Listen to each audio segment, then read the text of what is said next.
Wanna talk? So let's talk. Here. Talk. You wanna talk? You gotta talk, you need to talk. News talk. I talk, you talk to Solomon. I talk, you talk to Solomon. Yeah, let's talk to Solomon. Talk to Solomon. You gotta talk, you wanna talk. Welcome, everyone, to our first show of this new year, 2013. It's interesting when you think about 2013, that's 2013 years since the birth of Christ. I wonder if the president knows that. Just curious. All right, my name is Stan Solomon. I'm the host. And I'm the sidekick for Stan tonight, and I'm Chief Steve Davis. And also co-hosting with us, our friend Greg Howard from, what is the name of your new organization? FirstFreedomInsurance.com. FirstFreedomInsurance.com. All right. And our guest of honor, of course, the Honorable Dr. Alan Keyes. Alan, Happy New Year. Happy New Year. How are you, Stan? I am fine. Hi, Chief. How are you? Great. Good to see you. Good to see you. And you heard that Greg Howard is with us. Oh, hi, Greg. Hey, Alan. Good to see you, Hi. sir. Good to see you. There are many things happening in our country as a result of the election and certain things that have happened, but the Sandy Hook disaster, and we can talk about whether that was a programmed event, an opportunistic event, whatever, but it has started, if you will, a national discussion on whether or not the people should or should not be disarmed by the government. Now, they're not saying it that way, but that's really what the discussion is. And we know there are those who believe that Americans should be disarmed and trust their future to government. And there are those who say that this country wasn't founded on that concept, and there's that don't care, frankly, and those like us who care a great deal. I'm just going to hand it to you, Al, to talk about the whole concept. Well, Stan, I just want to tell everyone, I've been actually thinking a lot about this, writing about it on my blog. I have a series of which I posted the third part today, talking about the Second Amendment. I also, by the way, Stan, direct people and put it up on my site to a piece that I wrote back in 1999 about the way in which we can and should enforce the Second Amendment to the Constitution of the United States.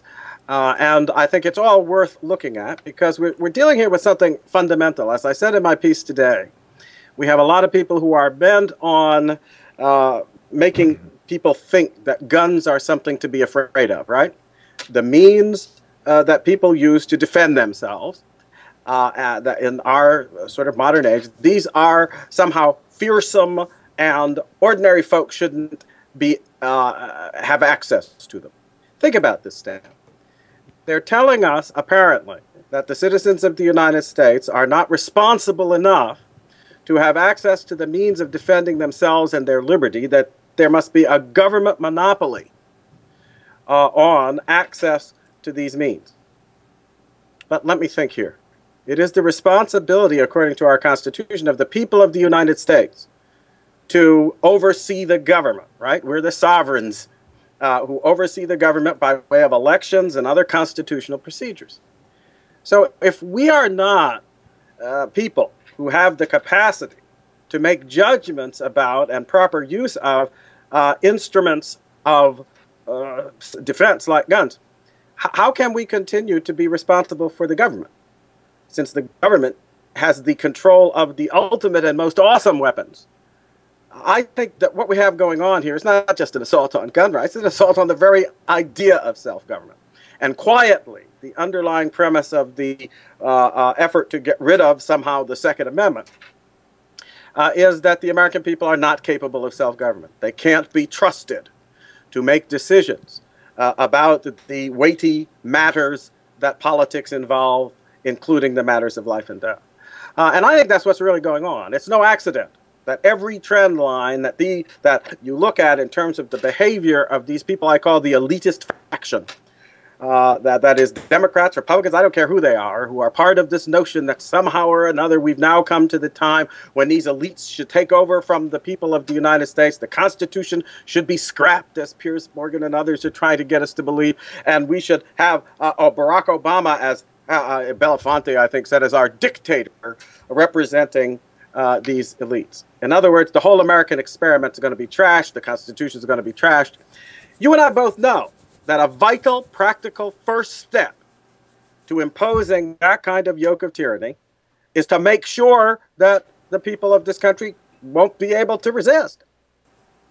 And I've gone in detail into the simple truth stated right there in the Second Amendment. The Second Amendment is not about guns. It's not about weapons. Okay?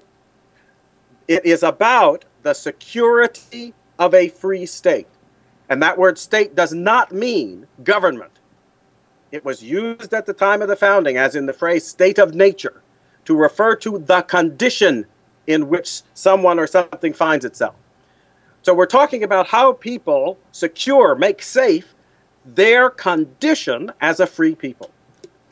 And the whole amendment is placed in that context. A well-regulated militia being necessary to the security of a free state. That's how the amendment begins. And what was the militia? The militia was all the able-bodied people capable of bearing arms, familiar with their use, whose duty it was to come to the defense of their community and its freedom. This was a duty, Stan. We always use now the word right as if the word right means freedom. No, the word right means right action taken in consequence of one's duty or obligation to the law. And the overriding rights are those which have to do with our obligation to the law as it reflects the will of the Creator God. Those are our unalienable rights. So what the founders did in the Second Amendment first was remind us of the duty. That's the meaning of the phrase. What is meant by the phrase well-regulated militia? Well, to know what they meant, you have to look at the practice at the time, in which at the local level, and this is really important, this is not the business of the federal government, it didn't even exist. This is not even the business only of state governments. No, it is especially the business of local government, the communities right there where people live. They were in the business of requiring that folks, one, who were able-bodied, and who had the capacity to do so, that they be armed, have firearms, and that they come together so that they could be in the style of that particular time, so they could work together and train together so that they would know how to deal with an emergency. And this was not about becoming part of some armed army or government-controlled thing. No, it was just regular citizens who had a duty to make sure that should an emergency arise, should they be attacked, they would know as citizens how to help defend their community, which usually meant, by the way, buying time so that you could send somebody off and get some help so that your settlement, your community would not be wiped out. That sense of what the amendment is all about, that it's really about a duty that we have to perform. And that's why I often talk to people about enforcing the Second Amendment. Not just respecting the Second Amendment right, but making sure that the Second Amendment duty that is referred to, the well-regulated militia, that is fulfilled. And finally, that's something, by the way, that I think is a reminder of the very fundamental notion, what rights are all about, but also that at the end of the day, Stan, the defense of liberty is not the business of the government. Please wake up, everyone. The liberty of the people cannot and will not ultimately be defended by government because, as we know from the history of the 20th century and of our own time right up to this moment, government is the chief source of abuse against liberty throughout time and in every part of the world.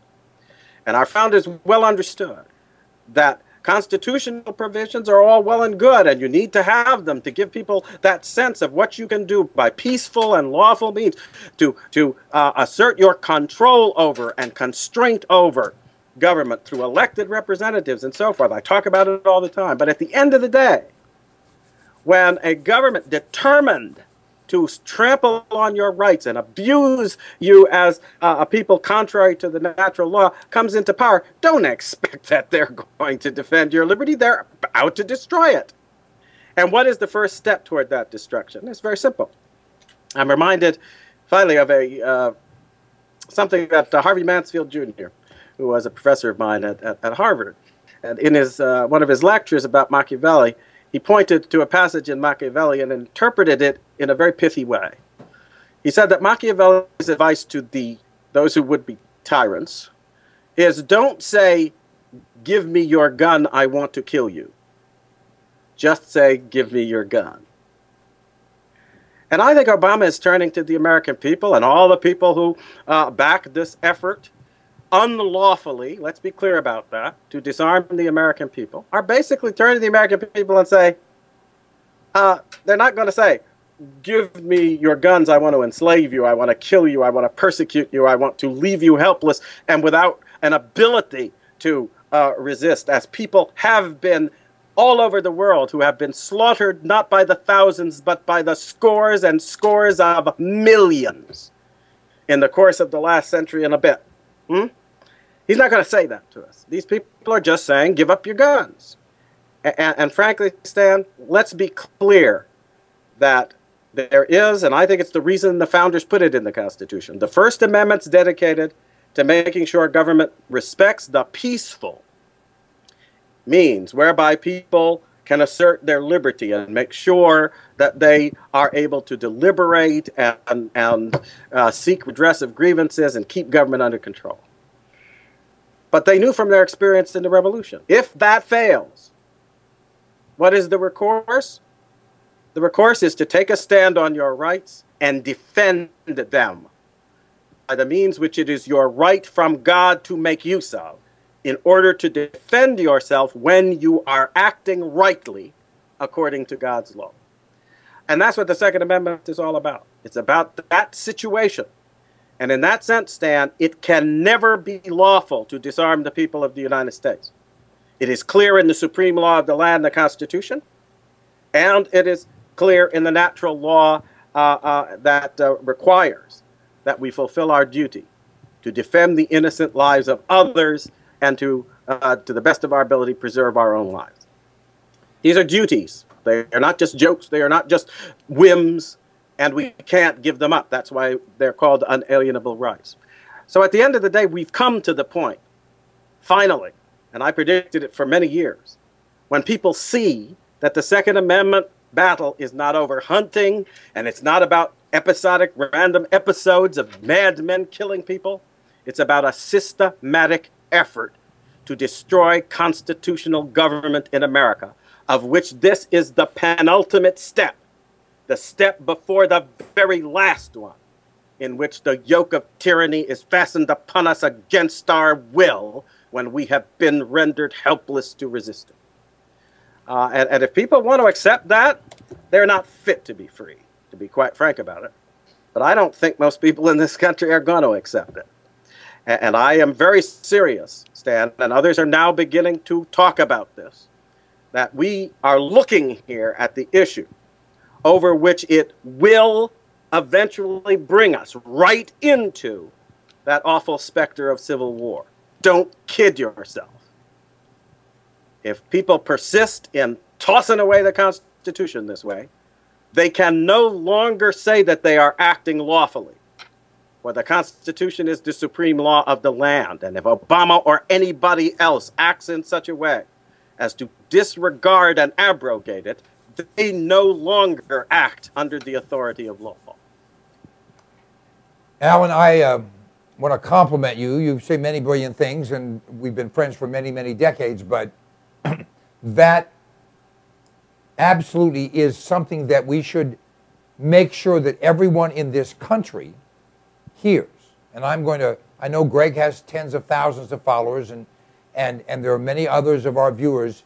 Take this that you just heard from Dr. Keyes and make sure that your kids and your friends and your fellow employers, employees, friends, church members, put it in a nutshell.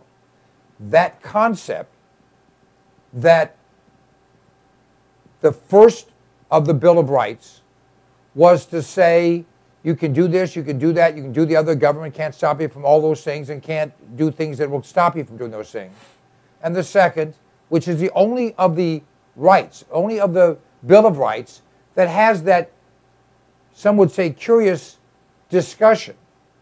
But you're not going to have a free state if one side has all of the weapons. You're not. It's not you might not. It's not you may not. You're not. You're not. It's just that simple. Greg. I feel like the forgotten man of history who had to stand up after Lincoln after the Gettysburg Address, but I'll give it a shot to throw a little bit of intelligence into the mix as well. Our founders were not ignorant men. They were very learned British citizens, or British subjects, I should say.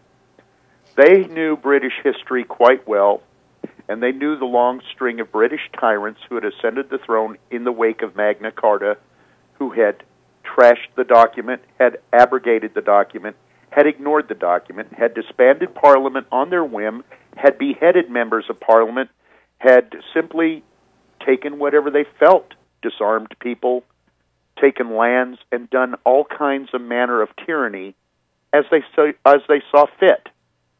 They knew that government, left to its own devices, would simply expand its power, and any power given to government once received would never be given back. You've never seen a government program repealed once it has been given to, a program has been put in place. You never see them sunsetted. There's very rarely any circumstance which the government has ever grown smaller, and we're living with that now. These gentlemen knew this, and onto the issue, and that's why they put in the teeth that we call the Second Amendment. George Mason, when he was asked, what is the militia? I'm going to paraphrase because I do not have the exact quote in front of me, said, it is the whole of the people except for some people in government. Some people in government. Even some of the people in government could be part of the militia, but it was the whole of the people that were intended to be the militia. Not just people duly deputized, not just people enlisted who had stepped forward and raised their hand before an enlistment book at the tavern, which was the common practice of the day, if you needed a militia to go forward and take care of an insurrection or something of that nature. It was the whole of the people who were intended to be the militia. And so we sit here at this point, and Alan is absolutely right. The government will not say, give me your guns because I want to take over your lives and enslave you. It will say, give me your guns because you don't need to protect yourself. We'll do it for you. We saw it with the Patriot Act. Benjamin Franklin famously said, those who would sacrifice liberty for security deserve neither. We have constantly turned over a piece of our freedom here and there in exchange for perceived security. And in the end, that security is tightening around our necks. And if we don't wake up and don't stop, we will not be able to scream out against it. Chief? Well, our founding fathers did not start this country by using their debate club skills. They got us free from the British with a war. That's how it got started. And also in the 1800s, our Supreme Court ruled that black Americans had no rights, even if they were freed from slavery, and suddenly we had a civil war in this country. People took up arms. So the possibility really exists that that could happen.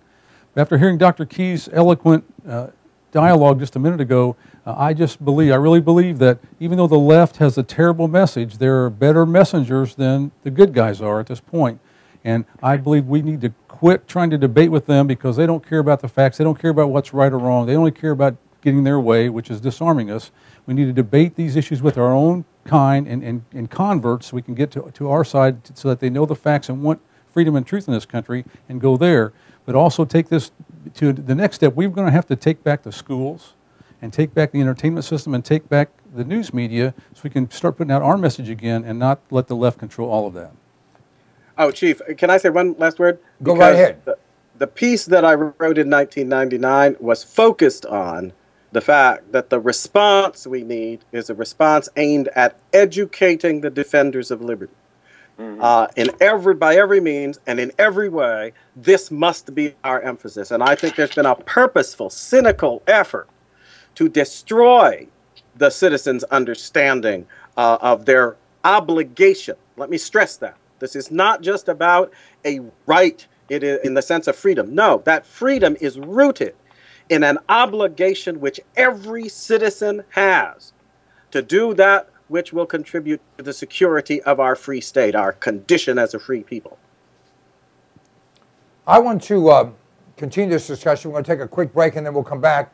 But I want to put a thought out here for the panel to consider. If you threaten someone with physical violence, you are breaking rules, laws, and frankly, moral requirements. Conversely, if you assure someone, if you guarantee to someone that they can depend on you, then you are working in concert with all of the things you're supposed to work in concert with. I'm sure everyone knows where I'm going. If I say to a leftist, a liberal, a lunatic, and I just repeated myself 3 times, if you do this, I will shoot you, I would be in trouble. But if I would say that same individual, dim-witted that they might be, if anyone tries to do this to you, I'll be there to protect you with any and all means necessary, because I care about our freedom. It's just a thought of how you present it, even though the message is crystal clear. We'll be back in just a moment with more here on Talk to Solomon.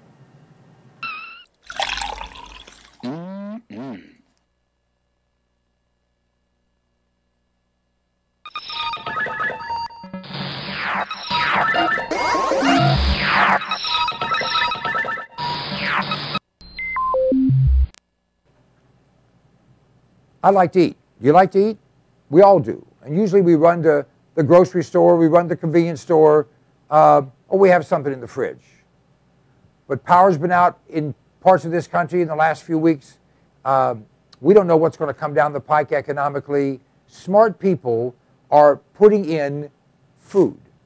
Alpine Air Gourmet Reserves is a line of foods that you can put away that will last for a very long time. You know, they say eat what you store and store what you eat. This is great tasting stuff, healthy for you, a full line. You go to our website, cpnlive.com, and click on the button for Alpine Air Gourmet Reserves and see all the different things we have. This is good tasting food. It's reasonably priced. It will last. And it's worth its weight in gold if a problem arises. I know you don't think there's going to be anything that goes wrong. Actually, you do. This is smart. This is smart insurance. This is smart preparation. This is smart thinking. You have kids, you have a spouse, you have parents, you have dependents, you have an appetite. All those things can be addressed by a frugal but smart investment in Alpine Air Gourmet Reserves. Try them out. You will be tickled to death with the taste of them. You know what? In many cases, people start to eat this and they think, heck, this tastes better and costs less than what you're going to the grocery store to buy. cpnlive.com. Check it out. Hey, my name is Stan Solomon, and you know if I have something to say, I'll say it. And I'll only tell you the truth because I'm a Republican, not a Democrat. Democrats always lie. Republicans only lie half the time. I don't lie at all. This is the Fuel Mule. It's an extraordinary product that was developed by a friend of mine, an engineer, and it increases the fuel mileage on your vehicle. If you have a combustion engine, this will increase your mileage by 10 to 20%. It bolts around your fuel line. You can install it yourself or have your mechanic do it. It is an extraordinary item, and it flat works. I've been using it for more than 10 years. It's increased my mileage on every vehicle I put it on, and by the way, it will last forever. You can get rid of your vehicle, just take it off and put on the next one. Go to cpnlive.com. You'll have more information there. You can order it right there. We absolutely guarantee you'll be satisfied. The Fuel Mule. It's a way to kick down your cost of fuel and kick up your mileage. Don't you love the name? I thought of it. The Fuel Mule. Let me ask you a question. Do you like being sick? I have in my hand an incredible product. It's called TR10 Supercolloidal Silver. TR10 stands for a trace to the negative 10th power. The particles in this silver product are 6 to 8 angstroms, 6 to 8 10 billionths of a meter. Now listen to me. Silver has been the magic bullet for all of human existence. The Egyptians used silver instruments. We use silverware. They put silver in your teeth because nothing can grow on silver. Silver will kill anything but liberalism. I'm working on that. This product, you go to cpnlive.com, buy 1 quart of this product. It will last you for a very long time. Anytime you feel like you've been exposed to something bad, take some of this product, spray it in your mouth, or take a little bit and gargle it, swallow it. It will kill any pathogen. The average antibiotic kills 10 to 20 different pathogens. This product will kill 700 plus. Do yourself a favor, do your family a favor, do your doctor a favor. He's tired of seeing you. Get Supercolloidal Silver. Go to cpnlive.com, order the product. It's $29.95 plus shipping. I think it's $39.95 delivered any place in America right to your door. It's worth 10 times that. Check it out. If you're not 100% happy, just return it and we'll give you your money back. Do you like being healthy? I do. In fact, this product, which I've been taking for years now, is absolutely the answer. Now, you may not believe it, but I'm actually 21, plus tax, of course. This product has 146 different healthful nutrients in it, and it's liquid, so it's bioavailable. It tastes great, and it's sugar-free. 1 ounce of Sonic Life each day will help you to maintain and enhance your health. It's the kind of a gift, well, that you'll thank your mom for, your husband for, your wife for, your kids for. Whoever you give it to, they're going to say thank you, and you are going to enjoy the benefits of having all the vitamins, all the minerals, all the nutrients your body needs in one very reasonably priced product. Just go to cpnlive.com and everything's right there. You'll be able to read all the ingredients. The price is right there, a flat price delivered to your door anywhere in the United States of America. Sonic Life is a gift, a great gift. Give it to yourself. I do.